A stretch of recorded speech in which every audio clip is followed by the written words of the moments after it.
Before the wedding, my mother-in-law called me her daughter. She gave this beautiful toast at our rehearsal dinner. Standing there in her $1,500 dress champagne glass raised high. "Your family now, sweetheart. Everything we have is yours too." I smiled, because I wanted to believe her. God, was I naive. 2 weeks after the honeymoon, she froze our joint account. Just like that, no warning, no explanation. I found out when my card got declined buying groceries. Groceries. Like I was some broke college kid trying to buy ramen with food stamps. The cashier looked at me with pity. Behind me, a line of people started getting impatient. I could feel my face burning with embarrassment. "Can you try it again?" I asked, my voice barely above a whisper. She ran it twice more. Same result. Declined, declined, declined. I had to leave a cart full of groceries and walk out empty-handed. In front of all those people. Like some deadbeat who couldn't afford milk and eggs. When I called the bank, they said the account required dual authorization now. Guess who the other signer was? I drove straight to her house. Found her in the sunroom having tea with her bridge club. These women who lunch, all Botox and judgment. "Margaret, we need to talk." She looked up with this saccharine smile. "Oh, hello, dear. Can't it wait?" "We're discussing the charity gala. It's about the account." "What account, sweetie? What account?" Like she didn't know exactly what account. "The one you froze, without telling me." Her friends were watching now. Vultures in Chanel practically salivating at the drama. "Oh, that. Well, it's just for financial clarity, dear. Nothing personal. Financial clarity. That's what she called it." I remember thinking about our first family dinner. Just 3 weeks after David proposed. She'd pulled me aside in the kitchen. "Dear, David's been hurt before? His ex-fiancé was only interested in the money." She said it so sweetly, like she was protecting me from gossip. "I would never—" "Of course not, sweetheart. You're different, I can tell." But her eyes were cold, calculating, like she was already planning how to test me. 3 days later, I got uninvited from the family investment meeting. Via email, not even a phone call. "It's rather technical," she said when I called her. "You probably wouldn't understand anyway." "Wouldn't understand. I have an MBA from Wharton, but sure, Margaret, I wouldn't understand numbers." That reminded me of Christmas morning. Our first Christmas as a married couple. She'd given everyone else meaningful gifts. David got a vintage watch that belonged to his grandfather. His sister got their grandmother's pearls. Even David's teenage nephew got a trust fund distribution. I got a scented candle from Bath & Body Works. Still had the price tag on it. $12.99. "I wasn't sure what you'd like," she said with that fake smile. "Everyone else got family heirlooms. I got something she probably grabbed at the mall."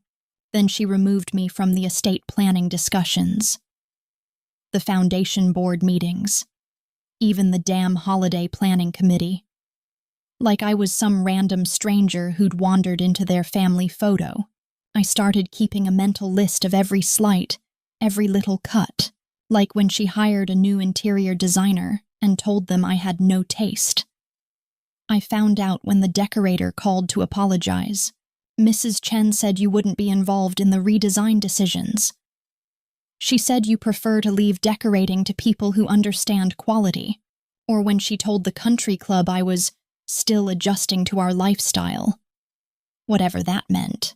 But the worst was David's birthday party. She invited my parents, then seated them at a table in the back corner, near the kitchen, while her friends got the prime spots. My mom looked mortified. My dad kept checking his watch like he wanted to leave.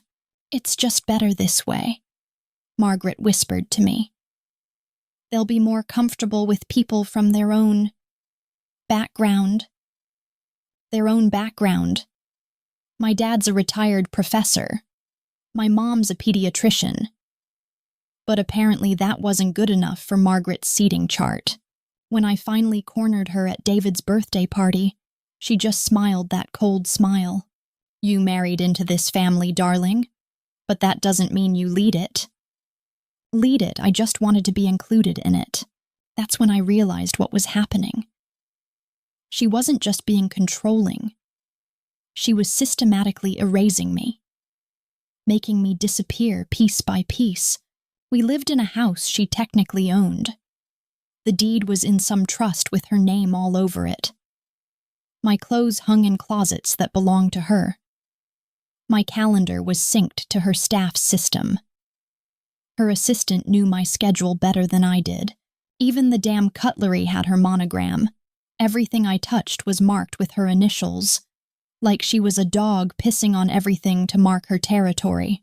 She started rerouting my mail, just to keep things organized, she said, but I knew better. She was reading it, screening it, deciding what was important enough for me to see. I found out when my college roommate called frantic. I've been sending you letters for months. Why haven't you responded? Letters I'd never seen. Wedding thank you notes that never reached me. Invitations to friends' parties that got mysteriously lost.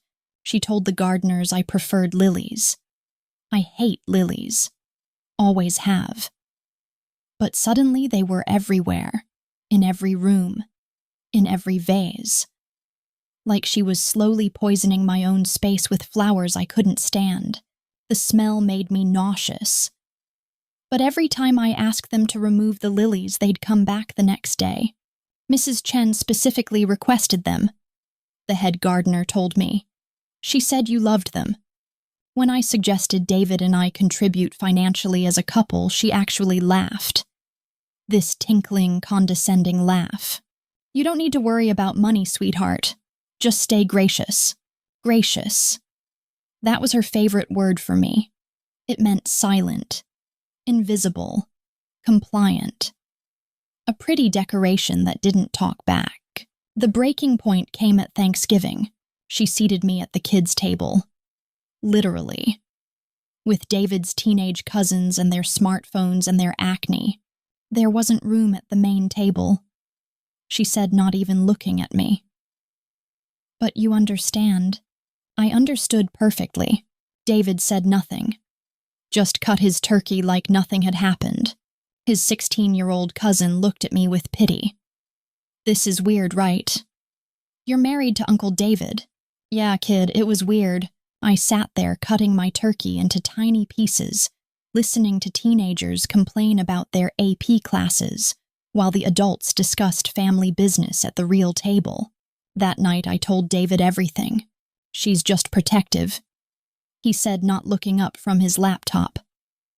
She'll come around. Come around, like I was some stray dog she'd eventually accept. David, she's isolating me. Can't you see that? You're being dramatic. Dramatic. Right. She froze our account. It's her money. She uninvited me from family meetings. They're boring anyway. She's treating me like I don't exist. You're overreacting. That's when I knew. He wasn't going to help me. He was too scared of Mommy Dearest to stand up for his own wife. A mama's boy in a 40-year-old man's body. I remembered our dating days. How he'd always check with her before making plans. I have to ask my mother if that weekend works. Let me see what my mother thinks about that restaurant. My mother prefers if we don't stay out too late. Even our honeymoon required her approval. She vetoed Hawaii because it was too common. Rejected Europe because it was too expensive. We ended up at some resort in the Hamptons that she'd personally recommended, where she called every day to check on us. Fine, I'd handle this myself. I didn't scream, didn't throw tantrums, didn't give her the satisfaction of seeing me lose it. Instead, I started asking questions. Innocent questions like, how long has the family foundation been around? And what properties does the trust own exactly? And where do you hold your board meetings? I started small. Casual conversations with David's sister. Your mom's foundation does such important work. Where's it headquartered? Oh, some building in Manhattan. Mom's very secretive about it. Says it's for security reasons. Security reasons, right. I hired a forensic accountant, quietly, paid cash, used my maiden name. I need to understand my husband's family's financial structure, I told him. For estate planning purposes. His name was Robert Chen. No relation, just a coincidence that made me laugh. He was thorough, methodical. The kind of guy who could find money hidden in a mattress. This is going to take some time, he said after our first meeting. Rich families are good at hiding things. I have time, and this is going to cost. Money's not an issue. He raised an eyebrow but didn't ask questions. Smart man. 3 weeks later, he handed me a file that made my blood run cold. Your mother-in-law is clever, he said. Most people would never find this. There was a shell company, based in Delaware, owning a building in Manhattan, where her charity was headquartered, where she held all her power meetings, where she made all the decisions that affected our family. It wasn't listed in the trust. It wasn't public record. It was her secret kingdom, her hidden fortress where she pulled all the strings. The building was worth $30 million. The foundation paid rent to the shell company. The shell company paid dividends to Margaret personally. She was literally profiting off her own charity. But here's the thing Margaret didn't know about me.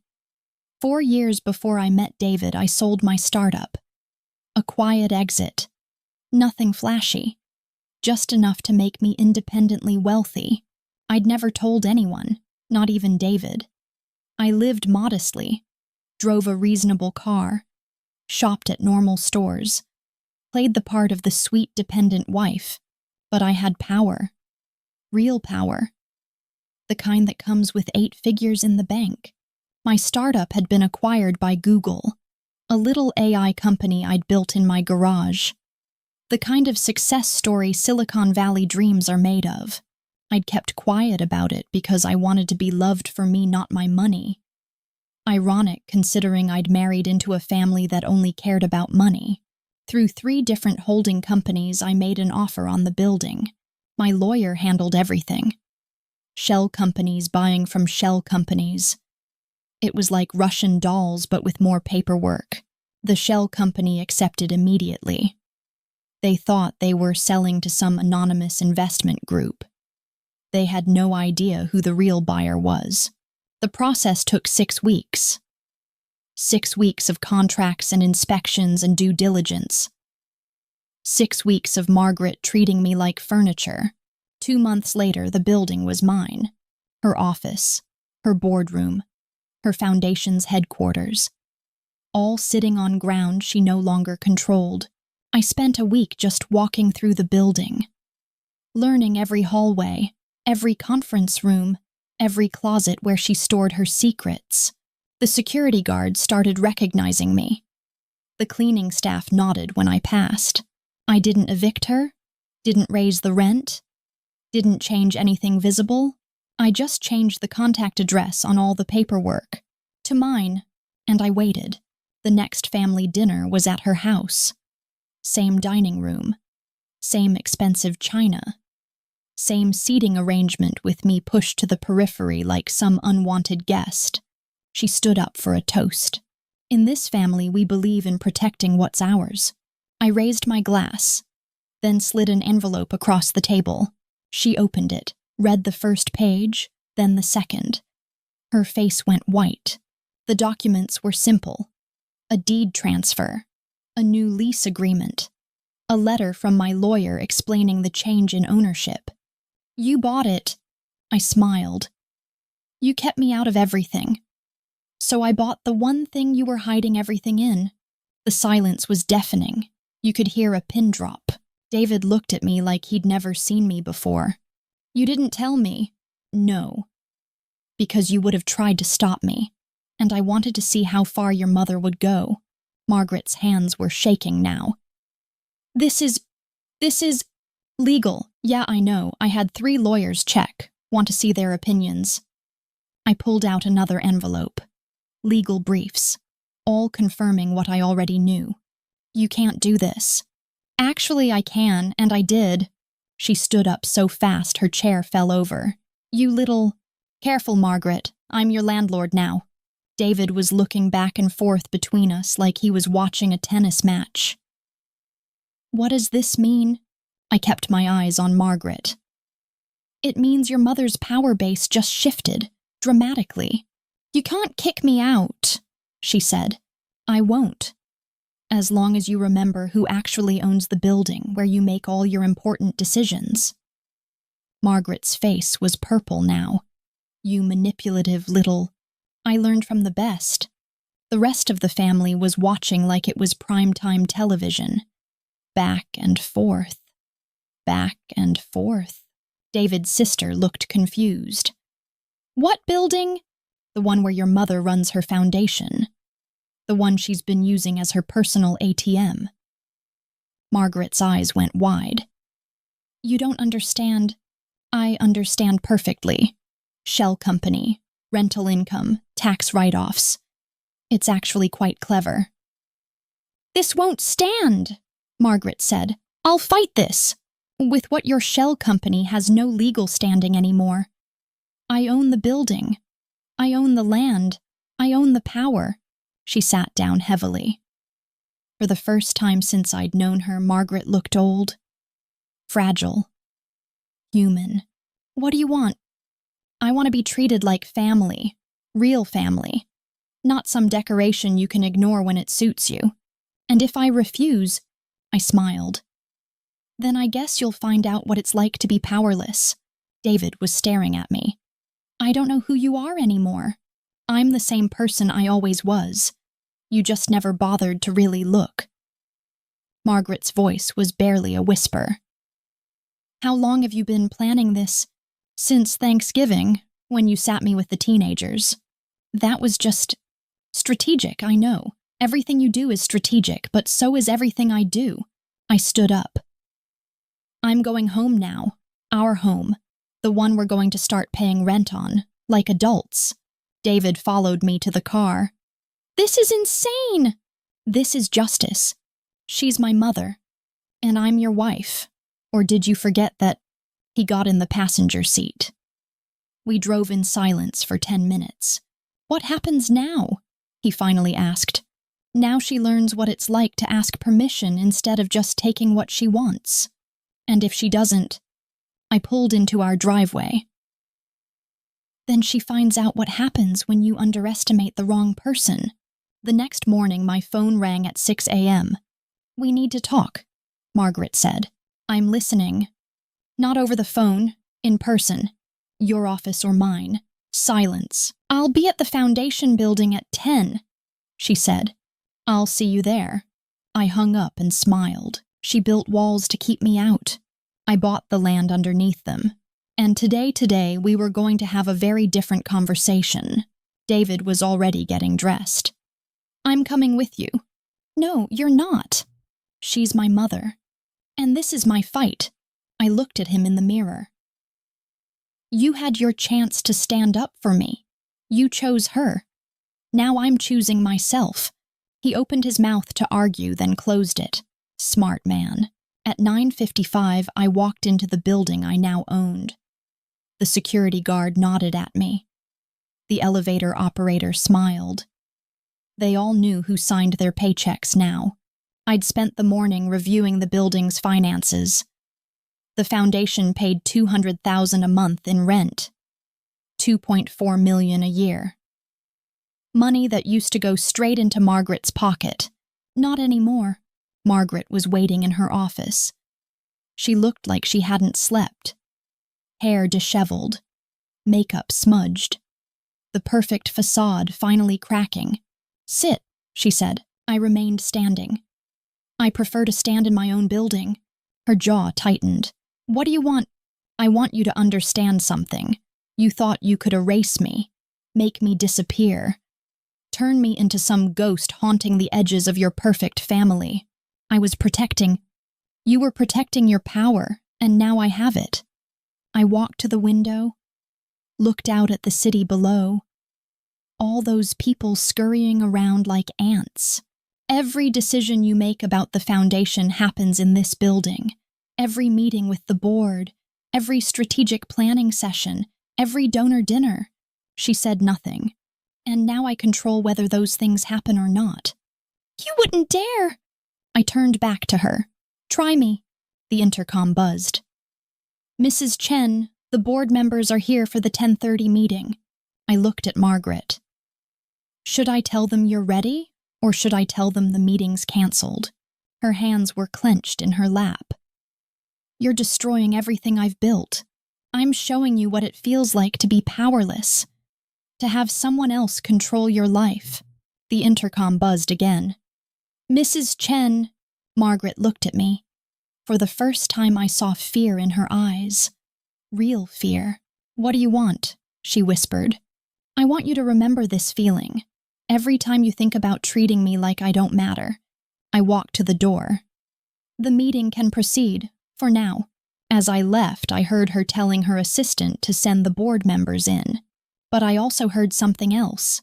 The sound of a woman who'd just learned she wasn't untouchable after all. And that was just the beginning, because now I had her attention. Now she knew I wasn't just some sweet little wife who'd take whatever scraps she threw my way. Now she knew I had teeth, and I was just getting started. The elevator doors closed behind me, and I smiled at my reflection in the polished metal. Margaret thought she was playing chess. Turns out I was playing a whole different game, and I was winning. My phone rang as I walked to my car. This isn't over. Margaret's voice was shaking. No, I said, it's not. You have no idea what you've done. I know exactly what I've done. I've leveled the playing field. David will never forgive you. David will have to choose, his mommy or his wife. You're tearing this family apart. I'm showing this family what happens when you push the wrong person too far. I hung up and got in my car. Tomorrow I'd start making real changes. New lease terms, new rules, new consequences for people who thought they could treat me like I didn't exist. But today I was just going to enjoy the sound of Margaret's world crumbling around her. She thought she could make me disappear. Instead, I'd made her realize she was never really in control at all. And that was the most beautiful revenge of all. But it wasn't over, not by a long shot. The next week, I started implementing changes. Small ones at first, nothing dramatic. Just enough to remind Margaret who was really in charge now. I had the building's Wi-Fi password changed. When her assistant called panicked, I told her the new password would be provided once Mrs. Chen signed the updated lease agreement.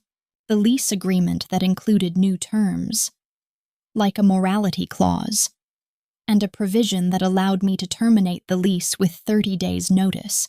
Margaret called me herself that afternoon. This is ridiculous, she said. You can't hold my foundation hostage over Wi-Fi. I'm not holding anything hostage. I'm just updating the building's security protocols. What do you want? I want you to sign the new lease. And if I don't, then I guess you'll have to find somewhere else to run your foundation. Silence. You're bluffing. Am I? She hung up. The next morning, I had the building's main conference room temporarily closed for maintenance. It was Margaret's favorite room, where she held all her important meetings.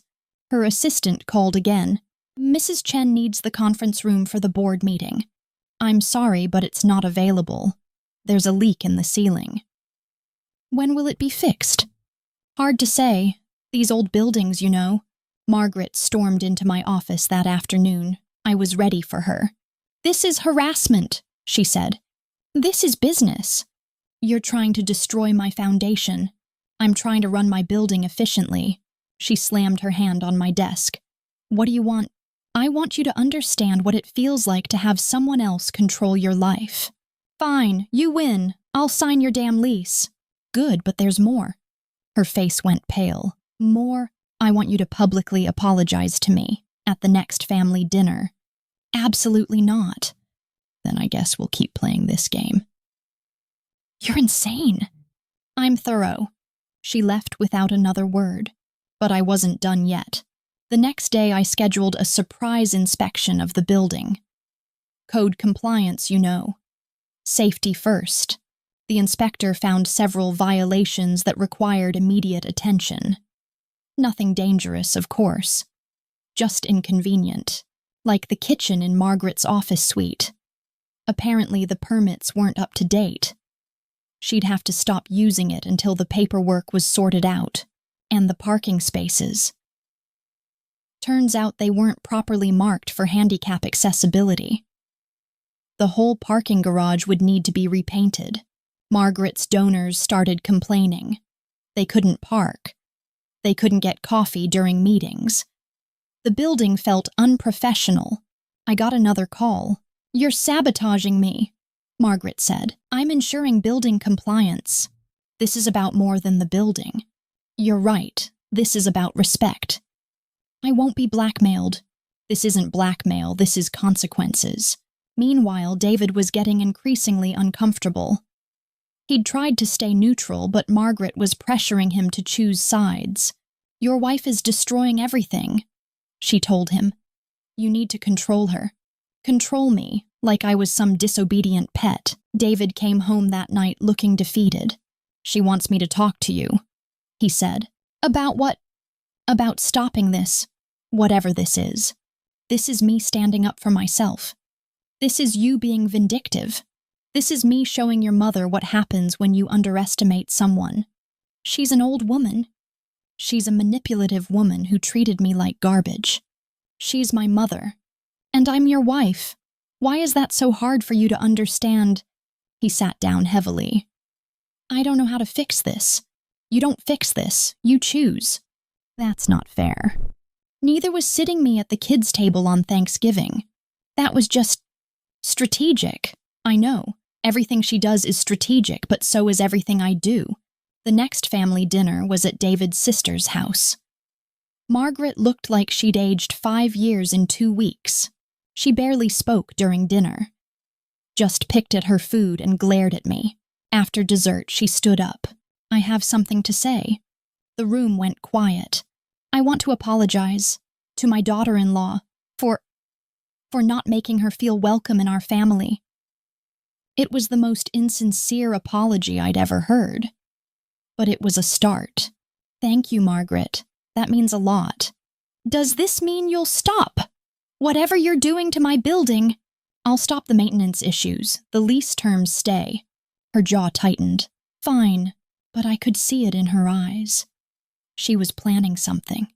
The next week I found out she'd hired a private investigator to dig up dirt on me, to find some way to discredit me. The investigator had been asking questions about my startup, about the sale, about my finances. Margaret thought she could find something to use against me. She was wrong. My business had been completely legitimate. My taxes were clean. My finances were transparent. But the fact that she'd tried to destroy me, that was interesting. I called my lawyer. "I want to add a clause to the lease," I said, "about harassment." "What kind of harassment?" "The kind where your tenant hires private investigators to dig up dirt on their landlord." "That's unusual. So is my mother-in-law." The amended lease was delivered the next day.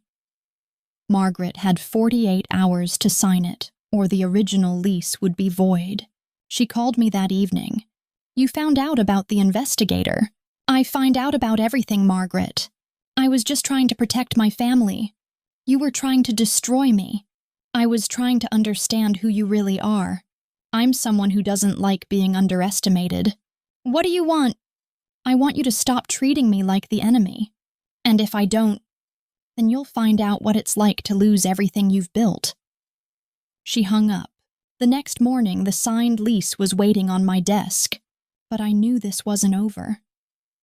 Margaret wasn't the type to give up easily. I was right. A week later, she tried to turn the rest of the family against me. Whispered conversations, pointed looks, subtle comments about how I was changing.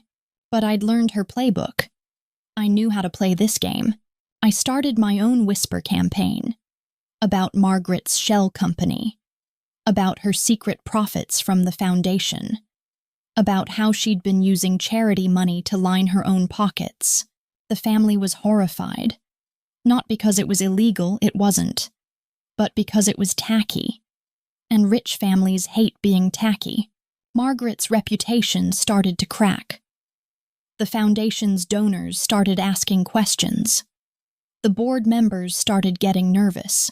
She tried to salvage the situation, held a press conference, explained that everything was above board, that she'd been transparent all along. But the damage was done. The story had legs. The press loved it. Rich woman profits from charity. It was tabloid gold. Margaret's phone started ringing. Reporters, investigators, people who wanted to know more about her creative accounting. She called me desperate. You're destroying everything I've worked for. I'm showing the world who you really are. You're lying. I'm telling the truth, your truth. Please, I'll do anything. Now we're getting somewhere. What do you want? I want you to understand what it feels like to be powerless. I understand. Do you? Because I don't think you do. Please, just tell me what you want. I want you to remember this feeling. Every time you think about treating someone like they don't matter. I will. Good. Because if you ever try to manipulate me again, I'll make sure the whole world knows exactly what kind of person you are. She was crying now. I'm sorry. I know you are, but sorry isn't enough. What more do you want? I want you to be a better person, to your family, to me, to everyone. I will. We'll see. The press coverage died down after a few weeks. Margaret's reputation was damaged but not destroyed. She'd learned her lesson, or so I thought. 3 months later, she tried one last play. She went to David, told him I was mentally unstable, that I needed help, that I was dangerous. David, to his credit, didn't believe her, but he was worried. She says, "You're obsessed with revenge," he told me. I'm obsessed with respect. She says, "You're destroying the family." I'm showing the family what happens when you cross the wrong person. She's scared of you. Good, she should be. This isn't healthy. Neither was being treated like I didn't exist. So what happens now? Now she learns to live with the consequences of her actions. And us, that's up to you. I choose you. Good, because I'm done playing games. The next family dinner was different. Margaret was quiet, respectful. She asked about my day, complimented my dress, treated me like a human being. It was weird, but it was progress. After dinner, she pulled me aside. I want to start over, she said. That's not how this works. What do you mean? I mean, you don't get to just reset. You have to earn back my trust. How? By being a better person, every day, for as long as it takes. And if I mess up, then you'll remember what happened the last time you messed up. She nodded. I understand. Good, because this is your last chance. I know. Do you? Because I'm not the same person you tried to erase. I'm stronger now, smarter, more dangerous. I know. And I'm watching, always watching. I know. Good, then we understand each other. She nodded again. We do. And that was it. The war was over, I'd won. But the victory felt hollow. Because winning meant I'd become someone I didn't like. Someone who enjoyed other people's pain. Someone like Margaret. The irony wasn't lost on me. In fighting the monster, I'd become one myself. But I'd learned something important. Power isn't about money or position. It's about understanding people, their fears, their weaknesses, their secrets. And once you understand that you can control anything, Margaret had taught me that lesson, and I'd taught it back to her. The question was, what would I do with that knowledge now? The answer, I realized, was up to me. I could keep being the person who crushed her enemies. Or I could be the person who was strong enough to be kind. I chose kindness, but I kept the power. Because sometimes the only way to peace is through strength. And I was finally strong enough to choose peace. But Margaret would never forget what I was capable of. And neither would I. That was the real victory, not destroying her but knowing I could, and that knowledge that was power enough.